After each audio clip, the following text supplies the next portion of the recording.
विभव मापी का सिद्धांत, पोटेंशियोमीटर का जो प्रिंसिपल है, क्लास 12 फिजिक्स। ये विभव मापी का जो सिद्धांत होता है, एक्चुअली ये जो सेल हम यूज करते हैं इसका विद्युत वाहक बल और जो विभव मापी का तार है उसकी लंबाई के बीच में अगर हम कोई रिलेशन बना पाए तो वो हमारा विभव मापी का सिद्धांत बनेगा। और साथ में ही हम विभव प्रवणता या पोटेंशियल ग्रेडियंट को भी यहां समझ लेंगे।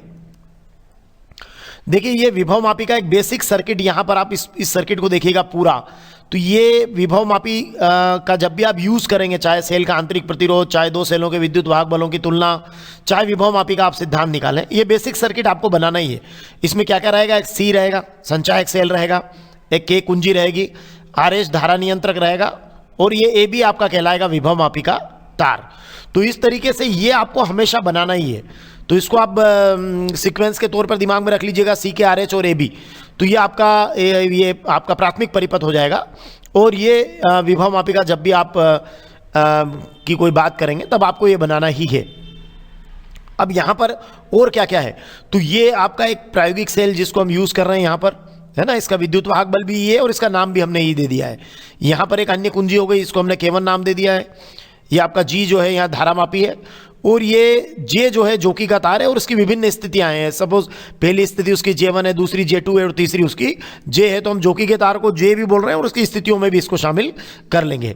तो अब हम देखते क्या है कि ये आप अगर देख रहे हो तो ये सभी जितने भी सेल आपने यूज़ किए, यहाँ पे 2 सेल यूज़ किए हैं, आप 3 भी करते तब भी वही करना था कि सेलों के धन सिरे विभव मापी के तार के एक ही बिंदु से जुड़े होना चाहिए। तो ये फिर आपका जो ये देखिए सी और ई दोनों का ये प्लस जो है इस ए से जुड़ा है, तो ये उच्च विभव वाला सिरा है। कौन सा, ए, विभव मापी के तार का उच्च विभव वाला सिरा। और जैसे जैसे आप ए से बी की ओर जाते जाते हैं तो विभव के मान में क्या होती है, कमी आती जाती है। तो ये उच्च विभव वाला सिरा हो जाता है और ये यहाँ ये निम्न विभव वाला सिरा हो जाता है। तो ये मान में क्या होती है, धीरे धीरे कमी होती जाती है। मतलब ए से बी की ओर जाने पर विभव का क्या होता है, पतन होने लगता है। तो विभव मापी के तार में अगर आप ए बी में देखें तो अगर इसकी एकांक लंबाई में जो विभव का पतन होता है या लॉस होता है, या यूं कहें कि एकांक लंबाई पर जो विभव का अंतर आता है उसको हम कहते हैं विभव प्रवणता। तो विभव मापी के तार में एकांक लंबाई पर जो विभव का पतन होता है, लॉस होता है, उसको हम कहते हैं विभव प्रवणता या पोटेंशियल ग्रेडियंट। इसको और समझते हैं, जैसे सपोज मान लीजिए कि यहाँ पर हम ऐसा एक कल्पना करते हैं कि सपोज ये जो ए बी है इसको मैंने यहाँ लिख लिया, देखिए सुविधा की दृष्टि से। तो ये ए बी आपका विभव मापी का तार है, ओके, और इसकी कुल लंबाई कैपिटल एल है, ठीक है। और ए से बी तक जाने में जो आपका विभवांतर है या विभव का अंतर आ रहा है वो कितना है, वी है। तो फिर बिल्कुल स्पष्ट दिखाई दे रहा है कि जो कैपिटल एल लेंथ पर, मतलब पूरे विभव मापी के तार की लंबाई पर विभव का पतन कितना हो रहा है, वी हो रहा है। तो हम कह रहे हैं कि एल लंबाई पर विभव का पतन कितना है, वी है। तो एक लंबाई पर विभव का पतन कितना होगा, एकांक लंबाई पर विभव का पतन हो जाएगा वी अपान एल। और हम कह रहे हैं विभव मापी के तार में एकांक लंबाई पर विभव के पतन को विभव प्रवणता कहते हैं। तो ये एकांक लंबाई पर विभव का पतन capital V upon capital L हुआ और इसी को हम पोटेंशियल ग्रेडियंट या विभव प्रवणता कहेंगे। तो विभव प्रवणता हमारी कितनी हुई, rho is equal to V upon L, okay, capital V upon capital L. और इसका मात्रक अगर आप लिखना चाहें तो वी का हो जाएगा आपका वोल्ट और एल लंबाई है तो इसका हो जाएगा मीटर। तो वोल्ट प्रति मीटर जो है हम इसका मात्रक दे सकते हैं। तो चलिए अब हमने विभव प्रवणता को समझ लिया कि एकांक लंबाई पर जो विभव का पतन है उसे विभव प्रवणता कहते हैं और वो उसकी वैल्यू जो है rho is equal to V upon L है, क्योंकि ए से बी के बीच का जो पूरा जो विभव का पतन है या विभवांतर है वो वी है और लंबाई कैपिटल एल है। तो फिर एकांक लंबाई पर ये वी अपान एल हो जाएगा और इसी को हम विभव प्रवणता कहेंगे, ओके। अब हम क्या करने जा रहे हैं, इसमें देखिएगा कि अब हम जोकी का जो ये हमारा तार है, इस जोकी के तार को हम यहाँ J1 पर स्पर्श करा रहे हैं। देखिए अब सर्किट पूरा हो रहा है, जोकी के तार को हमने J1 पर स्पर्श कराया। तो जब हम जोकी के तार को J1 पर स्पर्श कराते हैं तो देखिए अब यहाँ अगर आप देखें तो ये दोनों सेल्स के कारण जो धारा बह रही है उसके कारण क्या होगा, देखिए आप कि हम देखते हैं कि जब हम इसको J1 पर स्पर्श कराते हैं तो ये जो धारा मापी है इसमें विक्षेप किसी एक डायरेक्शन में चला जाता है। मतलब आप जैसे इसको J1 पर स्पर्श कराते हैं तो धारा मापी में विक्षेप एक दिशा में चला जाता है। तो इसका मतलब ये हुआ कि कहीं ना कहीं जो धारा है, जो एक तो आपका C के कारण आ रही है और एक E के कारण आ रही है, तो ये कहीं ना कहीं इक्वल नहीं हो रही है। मतलब आप यूं कहें, दूसरे शब्दों में ऐसा बोल दीजिए कि जो यहाँ J1 पर स्पर्श कराने पर जो A और J1 के बीच का जो विभवांतर बन रहा है ना, वो इस सेल के विद्युत वाहक बल के बराबर नहीं हो पा रहा है। अगर ऐसा हो जाता ए और J1 के बीच का विभवांतर इस सेल के विद्युत वाहक बल के बराबर हो जाता, तब तो ये धारामापी में शून्य विक्षेप होता।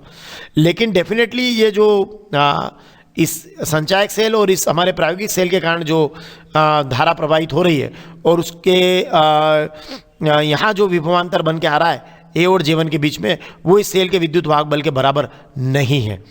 तो जब आप J1 पर स्पर्श कराते हैं तो ए और J1 के बीच का जो विभवांतर है वो थोड़ा कम रहता है। डेफिनेटली ये दोनों बिंदु पास पास हैं, तो ये विभवांतर थोड़ा क्या है, कम है, और सेल का विद्युत वाहक बल क्या है, ज़्यादा है। तो इस स्थिति में धारामापी में विक्षेप क्या होता है, एक दिशा में प्राप्त होता है।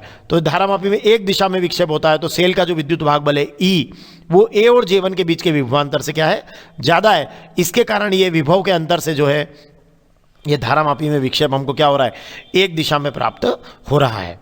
अब अगर हम दूसरी दिशा में, मतलब यूं कहें कि जोकी के तार को जब आप J2 पर स्पर्श कराते हैं, क्योंकि आप जोकी का तार तो उठा के रखते हैं, पहले आपने J1 पर रखा, फिर उठाकर आपने कहाँ रखा, J2 पर रखा, तो आप देखते हैं कि धारामापी में जिस दिशा में पहले विक्षेप आया था उसके विपरीत दिशा में विक्षेप आने लगा, मतलब दूसरी दिशा में विक्षेप आने लगा। इसका मतलब ये हुआ कि जो ए और J2 के बीच का विभवांतर है वो इस सेल के विद्युत वाहक बल से ज़्यादा हो गया। मतलब इस बार ये विद्युत वाहक बल कम हो गया और ए और J2 के बीच का विभवांतर क्या हुआ, ज़्यादा हो गया। तो जो सेल का विद्युत वाहक बल है E, वो कम हो गया, कम रह गया, और ए और J2 के बीच का विभवांतर क्या हुआ, ज़्यादा हो गया, और धारामापी में विक्षेप दूसरी दिशा में आ गया। तो जब हमने J1 पर स्पर्श कराया तो विक्षेप एक दिशा में आया, जब हमने J2 पर स्पर्श कराया तो विक्षेप दूसरी दिशा में चला गया। तो हम समझ गए कि संतुलन बिंदु इन दोनों के बीच में ही कहीं है। तो चलिए, अब इन दोनों के बीच में हमने जैसे इसको J पर स्पर्श कराया, हो सकता है आप एक दो बार और आपको इधर और इधर स्पर्श कराना पड़े, पर जैसे आप J पर स्पर्श कराते हैं तो धारामापी में शून्य विक्षेप की स्थिति आ जाती है। तो जब इसमें शून्य विक्षेप की स्थिति आ जाती है उस समय क्या होता है कि J पर स्पर्श कराने पर अगर शून्य विक्षेप की स्थिति आ गई, इसका मतलब A और J के बीच का विभवांतर इस सेल के विद्युत वाहक बल के क्या होगा, बराबर हो जाएगा। तो जो सेल का विद्युत वाहक बल बनेगा वो ए और J के बीच विभवांतर के क्या होगा, बराबर हो जाएगा। तो ऐसी स्थिति में हम कहेंगे कि जो सेल का विद्युत वाहक बल है वो तो E है, कैपिटल E है ना, और ए और J के बीच विभवांतर निकालना है। तो सपोज इस ए और J के बीच की जो लंबाई है वो स्मॉल एल है। देखिए मेरी बात को ध्यान दीजिएगा, कैपिटल ए और कैपिटल J के बीच की लंबाई को हम स्मॉल एल मान रहे हैं। तो देखिए सेल का विद्युत वाहक बल तो E हो गया, ठीक है। अब इस लंबाई को मैंने स्मॉल एल माना है, तो जो विभवांतर मुझे निकालना है, तो विभवांतर देखिए यहाँ देखिए विभव प्रवणता का फार्मूला देखिए, तो विभवांतर बन रहा है रो इंटू कैपिटल एल, पूरी लंबाई के लिए रो इंटू कैपिटल एल। अब मैं कह रहा हूँ कि ए और J के बीच की लंबाई स्मॉल एल है, तो फिर सेल का विद्युत वाहक बल देखिए कितना होगा, सेल का विद्युत वाहक बल तो E हो गया, और ए और J के बीच विभवांतर को मुझे लिखना चाहिए, देखिए विभवांतर के लिए मुझे लिखना है रो इंटू एल, है ना, मतलब रो इंटू लंबाई। ओके, अब यहाँ चूंकि विभव प्रवणता के लिए हमने पूरी लंबाई को लिया था तो कैपिटल एल था, अब यहाँ लंबाई ए और J के बीच विभवांतर ले रहे हैं तो लंबाई भी ए और J के बीच की आएगी। तो ए और J के बीच की लंबाई को अगर हम स्मॉल एल मान लें तो फिर सेल का विद्युत वाहक बल हो जाएगा रो इंटू स्मॉल एल। मतलब अब आप विद्युत वाहक बल को लंबाई के टर्म्स में ले गए, और यही विभव मापी का क्या है, सिद्धांत है। धन्यवाद। क्लास 12th फिजिक्स में हम चर्चा करेंगे विभव मापी और वोल्टमीटर में क्या अंतर है, और विभव मापी वोल्टमीटर से किस प्रकार श्रेष्ठ है, इस बात की भी चर्चा करेंगे। और दोनों के ही बिंदु एक रखेंगे, मतलब बिल्कुल ट्रिकी अंदाज में इसको हम कंप्लीट कर लेंगे। और विभव मापी पर बड़े डिटेल के साथ हमने अपने चैनल पर पूरा विभव मापी स्पष्ट कर रखा है, आप प्लेलिस्ट में जाकर देख सकते हैं। तो विभव मापी और वोल्टमीटर में पहला जो फर्क आएगा वो ये आएगा कि विभव मापी जब भी विभवांतर नापेगा तो वो स्रोत से बिल्कुल भी धारा नहीं लेता है। अब जब वो स्रोत से धारा नहीं लेगा तो क्या होगा, जो भी वो विभवांतर मापेगा वो वास्तविक विभवांतर के क्या होगा, बराबर होगा, ठीक है। जबकि जो वोल्टमीटर होता है वो विभवांतर नापते समय क्या करता है, कुछ धारा जो है वो वोल्टमीटर में से भी बह जाती है। तो डेफिनेटली फिर मापा गया विभवांतर क्या होगा, वास्तविक विभवांतर से कम होगा। तो यहाँ मापा गया विभवांतर वास्तविक विभवांतर के बराबर होता है, और यहाँ मापा गया विभवांतर वास्तविक विभवांतर से कम होता है। दूसरी जो महत्वपूर्ण बात है वो ये है कि विभव मापी जो होता है उसमें हम क्या करते हैं, जोकी के तार की मदद से शून्य विक्षेप विधि को ढूंढते हैं। मतलब ये शून्य विक्षेप विधि पर आधारित है, तो गणना की सुविधा की दृष्टि से क्या हुआ, ये अधिक यथार्थ या एग्जैक्ट हुआ।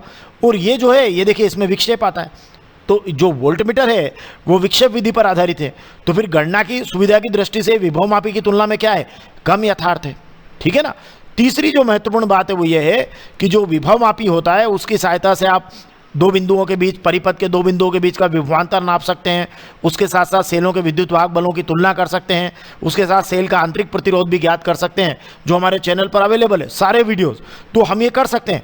लेकिन जो वोल्टमीटर होता है उस वोल्टमीटर की सहायता से हम केवल जो है परिपथ के दो बिंदुओं के बीच का विभवांतर ही डायरेक्टली माप सकते हैं।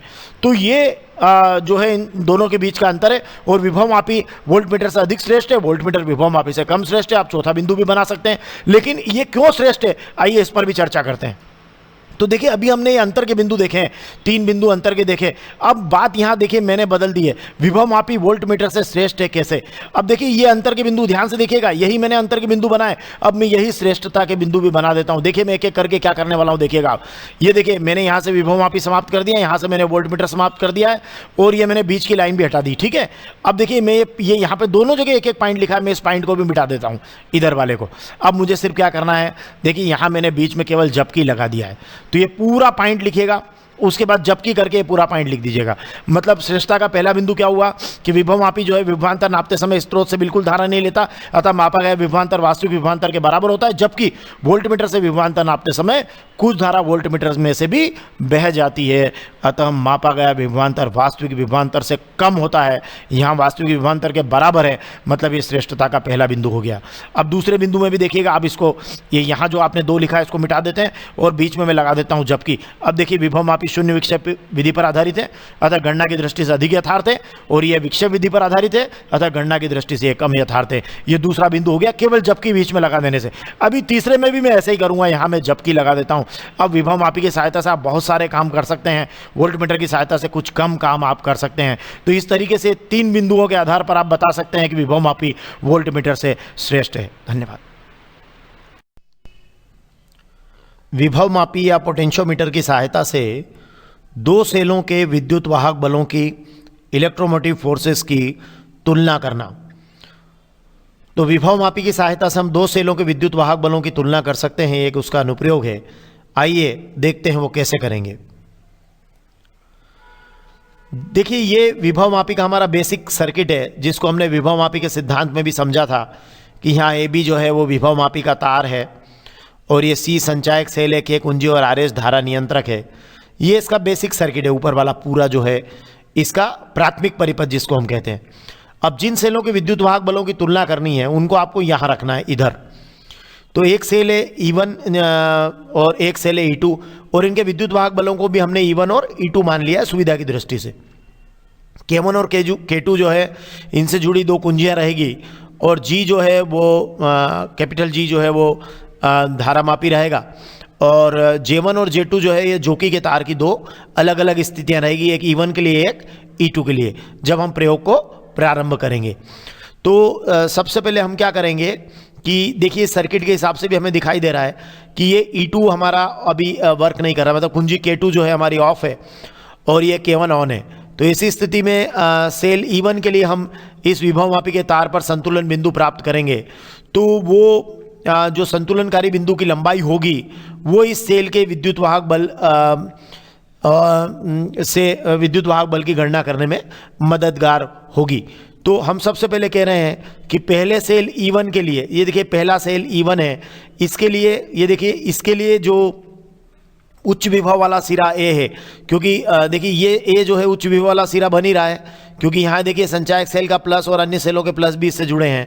तो उच्च विभव वाले सिरे A से संतुलन बिंदु की दूरी, मान लीजिए सपोज ये संतुलन बिंदु J1 दूरी पर मिल रहा है, तो संतुलन बिंदु की दूरी अगर L1 है, मतलब A से J1 के बीच की दूरी कितनी है, L1 है, तो फिर हम लिख सकेंगे E1 is equal to rho into L1, जहाँ रो क्या है, विभव प्रवणता है। विभव मापी का सिद्धांत हम जानते हैं E is equal to rho into L होता है, तो E1 इज इक्वल टू हो जाएगा रो इंटू L1। रो जो है विभव प्रवणता है, मतलब एकांक लंबाई पर विभव का पतन जो होता है उसको रो बोलते हैं, तो L1 लंबाई पर विभव के पतन को रो L1 बोलेंगे, और यही आपका E1 हो जाएगा। तो विभव मापी का सिद्धांत ये कहता है कि E इज इक्वल टू विभव प्रवणता इंटू लंबाई होती है, तो E के प्लेस पर E1 हो गया, विभव प्रवणता रो और लंबाई हो गई यहाँ से A और J1 के बीच की लंबाई हो गई L1, तो E1 इज इक्वल टू हो गया रो इंटू L1। अब आप यहाँ ध्यान से देखिएगा इस डायग्राम को, इस जगह देखिएगा। अब हम क्या कर रहे हैं, K1 को ऑफ कर रहे हैं। K1 को ऑफ करते ही ये जो E1 है वो वर्क करना आपका बंद कर रहा है, देखिए आप, और ये K1 ऑफ हो गया। देखिए आप और यहाँ इसी समय हम क्या करेंगे, K2 को ऑन करेंगे। तो ये हमने K2 को क्या कर दिया, ऑन कर दिया। तो ऐसे में अब जो है कौन से सेल के लिए, अब सेल E2 के लिए हम उच्च विभव वाले सिरे A से संतुलन बिंदु की दूरी निकालेंगे। तो सपोज वो मान लीजिए कि वो अगर L2 है तो यहाँ से A से J2 के बीच की दूरी हमारी हो जाएगी L2, तो फिर E2 का मान हो जाएगा रो इंटू L2, जैसा आपने पहले के लिए किया बिल्कुल सेम। देखिए पूरा का पूरा आप इसको नकल कर दीजिएगा, E1 के प्लेस पर E2 लिख दीजिएगा, L1 के प्लेस पर L2 लिख दीजिएगा, तो आपका पूरा हो जाएगा। और संतुलनकारी बिंदु जो है आपको J2 पर मिल रहा है, मतलब आपका जो की कतार है वो जब आप उठाकर J2 पर रखते हैं तब आपको जो है वो ये यहाँ प्राप्त होता है, संतुलन बिंदु L2 दूरी पर प्राप्त होता है। तो E2 की वैल्यू हो गई रो इंटू L2।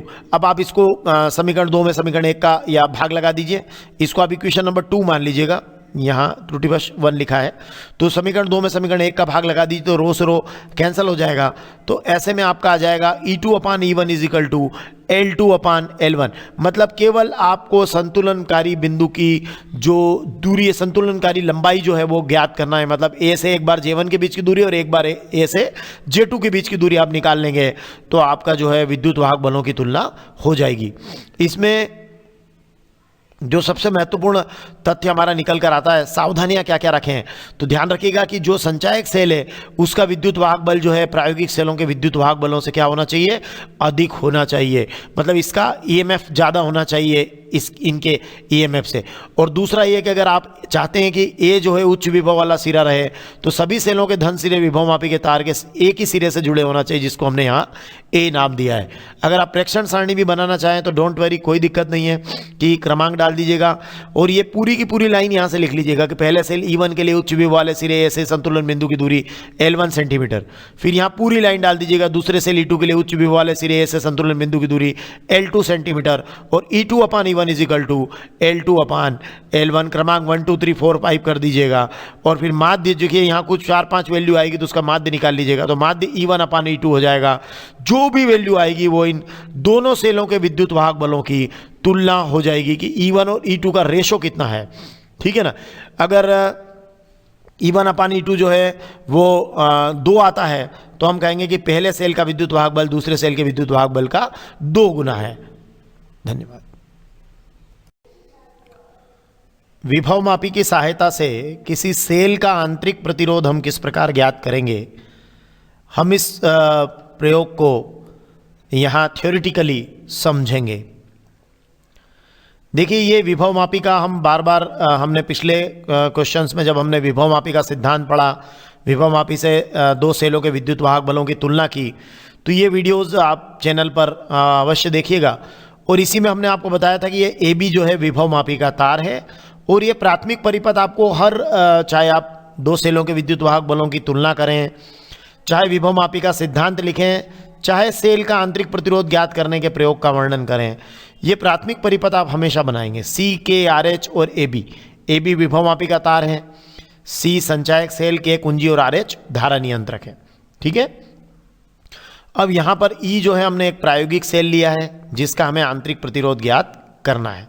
K1 उससे जुड़ी हुई कुंजी है, RB प्रतिरोध बॉक्स है जिसमें से हम ज्ञात प्रतिरोध का प्लग आवश्यकता अनुसार खींचेंगे और उसके सिरों पर जो विभवांतर होगा प्रतिरोध के वो भी होगा। K2 एक अन्य कुंजी है, G धारामापी है और J1 और J2 जो है जोकी की दो स्थितियां हैं। तो ये इस तरीके से हमारा जो बेसिक स्ट्रक्चर है विभवमापी द्वारा सेल का आंतरिक प्रतिरोध ज्ञात करना वो बन चुका है। अब हम अपना प्रयोग जब प्रारंभ करेंगे तो देखिए यहाँ प्रथम स्थिति में देखिए कि ये RB जो है अभी डिस्कनेक्ट किया हुआ है ना। तो अभी परिपथ में केवल ये सेल E जुड़ा है और उसकी कुंजी K1 ऑन है, ठीक है। तो यहाँ इस परिस्थिति में क्या होगा, हमें अच्छा ये भी पता है कि हमें ये A जो है उच्च विभव वाला सिरा है और अब हमें क्या करना है कि ये जोकी के तार को यहाँ इस AB पर स्लाइड करते हुए कहीं ना कहीं हमें संतुलन बिंदु को प्राप्त करना है। तो सबसे पहले हम लेंगे कि सेल E के लिए अगर आप संतुलन बिंदु को लेना चाहें तो उच्च विभव वाले सिरे A से संतुलन बिंदु की दूरी मान लो, सपोज J1 पर संतुलन बिंदु प्राप्त होता है तो संतुलन बिंदु की दूरी जो है A से J1 के बीच की जो दूरी होगी वो सपोज L1 है। तो A से J1 के बीच की दूरी L1 है तो इस सेल का विद्युत वाहक बल हो जाएगा E is equal to rho into L1। मतलब जो सेल का विद्युत वाहक बल है हमें पता है कि वो रो इंटू जो संतुलनकारी बिंदु की लंबाई होती है उसकी दूरी के गुणनफल के बराबर होता है। तो रो इंटू एल होता है, तो यहाँ रो इंटू L1 हो जाएगा। रो क्या है यहाँ पे? विभव प्रवणता। एकांक लंबाई पर जो इस तार में विभव का पतन होता है उसे विभव प्रवणता कहते हैं। तो L1 लंबाई पर जो लॉस होगा उसे रो L1 कहेंगे, और वही सेल का क्या बन जाएगा? विद्युत वाहक बल बन जाएगा। तो हमने सेल ई के लिए उच्च विभव वाले सिरे ए से संतुलन बिंदु की दूरी L1 ली, तो L1 प्राप्त की, तो E इजिकल टू हो गया रो इंटू L1। अब हमें क्या करना, देखिए आप यहाँ ध्यान से देखिएगा कि अब हम जो है इस कुंजी K1 को डिस्कनेक्ट कर रहे हैं, तो ये आपका सेल वर्किंग से बाहर हो जाएगा। और यहाँ इस प्रतिरोध बॉक्स को कनेक्ट करते हुए तो सबसे पहले आपको क्या करना है कि प्रतिरोध बॉक्स से ज्ञात प्रतिरोध का जो प्लग है या पिन है वो निकालना है, और जितना भी आप 2 ओम 4 ओम जो भी आप लेना चाहें उसको आप लेंगे, और उसके बाद इस K2 को क्या कर देंगे? ऑन कर देंगे। तो इस तरीके से अब ये आपका जो प्रतिरोध है वो R यहाँ पर काम करने लगेगा, और उसके सिरों पर विभवांतर आ जाएगा V। तो यहाँ ये प्रतिरोध R हो गया, जो भी ज्ञात प्रतिरोध आप लेते हैं, और उसके सिरों पर विभवांतर कितना हो जाएगा? V। अब इसके लिए आप संतुलनकारी बिंदु की लंबाई निकालेंगे। तो सपोज वो J2 बिंदु पर अगर आपका ये जोकी का तार आता है, तो A से J2 के बीच की जो दूरी होगी वो संतुलन बिंदु की लंबाई आपकी बनेगी। तो अब हम कहेंगे कि विभवांतर V के लिए जो इस प्रतिरोध बॉक्स के सिरों पर जो विभवांतर आ रहा है वही A और J2 के बीच भी वो बराबर है। तभी तो ये आप कह रहे हैं कि ये आपका जो है V इज इक्वल टू विभवांतर V के लिए उच्च विभव वाले सिरे A से संतुलन बिंदु की दूरी अगर L2 हो, A से J2 के बीच की दूरी अगर L2 हो, तो V इज इक्वल टू हो जाएगा रो इंटू L2। मतलब अब आपका A और J2 के बीच का जो विभवांतर है वही इस प्रतिरोध बॉक्स के सिरों पर विभवांतर हो जाएगा, मतलब इस R के सिरों पर विभवांतर के बराबर होगा। तो V is equal to rho into L2 हो जाएगा। अब आपके पास में आपने E और V निकाल लिया, तो अब आप आराम से आंतरिक प्रतिरोध का सूत्र लिखिए। तो आंतरिक प्रतिरोध होता है small r is equal to capital R E upon V minus 1। यही कारण है कि हमने E और V अलग अलग निकाला है, ठीक है। अब ये R जो है वही जो आपने ज्ञात प्रतिरोध का जो प्लग आपने खींचा था वही है। तो यहाँ E की जगह रो इंटू L1 और V की जगह रो इंटू L2 लिख दीजिए। रो से रो कैंसिल हो जाएगा, तो R इज इक्वल टू आ जाएगा R L1 अपान L2 माइनस 1। तो डेफिनेटली आपको L1 और L2 पता है और ज्ञात प्रतिरोध आपने खींचा ही है, तो आप सेल का आंतरिक प्रतिरोध निकाल पाएंगे। सावधानियां वही जो आपने 2 सेलों के विद्युत वाहक बलों की तुलना में निकाली थी कि जो आपका संचायक सेल है उसका जो विद्युत वाहक बल है वो अन्य जो भी सेल है उनके विद्युत वाहक बल चाहे 1 है चाहे 2 हैं उनके विद्युत वाहक बलों से क्या होना चाहिए? अधिक होना चाहिए। और जितने भी सेल आप यूज़ करते हैं उन सबके धन सिरे जो है वो विभवमापी के तार के एक ही सिरे से जुड़े होना चाहिए, जिसको हमने यहाँ पर A लिया है। तो ये उच्च विभव वाला सिरा, इसीलिए हम बार बार उसको कह रहे हैं। अगर आप प्रेक्षण सारणी बनाना चाहें तो बहुत आसान है। प्रेक्षण सारणी में हमें क्या करना है कि जो हमारा जो प्रेक्षण सारणी में आप देखेंगे कि क्रमांक लेंगे और ये आपका ज्ञात प्रतिरोध है ना। अब E के लिए संतुलन बिंदु की दूरी L1 हो गई सेंटीमीटर, तो यहाँ से पूरा लिख सकते हैं आप चाहें तो। E के लिए उच्च विभव वाले सिरे A से संतुलन बिंदु की दूरी L1 सेंटीमीटर, यहाँ पूरा V के लिए लिख सकते हैं। विभवांतर V के लिए उच्च विभव वाले सिरे से संतुलन बिंदु की दूरी L2 सेंटीमीटर, और यहाँ पूरा फार्मूला ऐसा कैसा लिख दीजिएगा। और ये ज्ञात जो भी प्रतिरोध का प्लग आप ले रहे हैं ऐसा 1 2 3 4 बार आप करेंगे तो L1 और L2 आप देखिए आप प्राप्त करेंगे। और उसके बाद में ये आपका आंतरिक प्रतिरोध 4 से 5 बार मिलेगा, जिसका आप माध्य निकाल लीजिएगा, तो वो आपका ओम में आंसर हो जाएगा। धन्यवाद।